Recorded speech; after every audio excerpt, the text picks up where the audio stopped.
നമസ്കാരം, എൻ്റെ പേര് ഹരിനന്ദൻ ആൻഡ് യു വാച്ചിങ് ഏവം സോൾ. ഞാൻ മുമ്പ് ചെയ്ത വീഡിയോസുകളെല്ലാം മോട്ടിവേഷൻ അപ്ലിഫ്റ്റിംഗ് വീഡിയോകളായിരുന്നു. ഇനി മുതൽ ഞാൻ ചെറിയൊരു ചേഞ്ച് വരുത്താൻ പോവുകയാണ്. ഇനിയുള്ള വീഡിയോസ് കൂടുതലും നോളജ് ബേസ്ഡ് കണ്ടന്റുകളായിരിക്കും.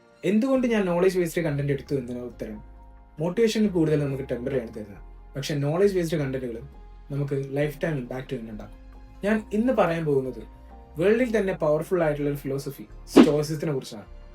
ഈ പേജ് തന്നെ ഞാൻ ഉണ്ടാക്കാൻ കാരണം ഈ ഒരു സ്റ്റോയിസിസത്തിന്റെ ഫിലോസഫിനെ കുറിച്ച് കൂടുതൽ പറയാനും അത് മറ്റുള്ളവരിൽ ഷെയർ ചെയ്യാനും വേണ്ടിയിട്ട് മാത്രമാണ്. സോ എന്താണ് സ്റ്റോയിസിസം? ലളിതമായി പറഞ്ഞാൽ, നമ്മൾക്ക് കൺട്രോൾ ചെയ്യാൻ പറ്റാത്ത ഒരു കാര്യത്തിനെ സ്ട്രെസ് ചെയ്യാതെ നമ്മൾക്ക് കൺട്രോൾ ചെയ്യാൻ പറ്റുന്ന കാര്യങ്ങളിൽ ഫോക്കസ് ചെയ്യുന്ന ഒരു ജീവിത രീതിയാണ് സ്റ്റോയിസിസം.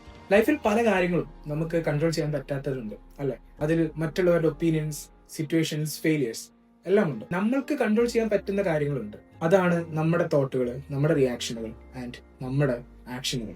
അതുകൊണ്ട് സ്റ്റോയിസിസം നമ്മളെ പഠിപ്പിക്കുന്നത് എന്തെന്നാൽ, എങ്ങനെയാണ് റിയാക്ട് ചെയ്യേണ്ടത്, എങ്ങനെ കാം ആയിരിക്കണം, എങ്ങനെ നമുക്ക് ഡിസിപ്ലിൻ ബിൽഡ് ചെയ്യാൻ പറ്റും. ഞാനൊരു എക്സ്പേർട്ട് സ്റ്റോയിക്കൊന്നുമല്ല, പക്ഷെ ഞാൻ പഠിക്കുന്ന സ്റ്റോയിക് ഫിലോസഫിനെ കുറിച്ചുള്ള കാര്യങ്ങൾ നിങ്ങളോടും ഷെയർ ചെയ്യാം എന്ന് ഞാൻ തീരുമാനിച്ചു.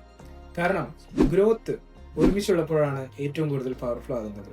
ഇനി മുതൽ ഈ പേജിൽ നമ്മൾ ഡെയിലി ലൈഫ് പ്രോബ്ലംസിനെ എങ്ങനെ സ്റ്റോയിക് പെർസ്പെക്റ്റീവിലൂടെ നേരിടും എന്നുള്ളത് ചർച്ച ചെയ്യും.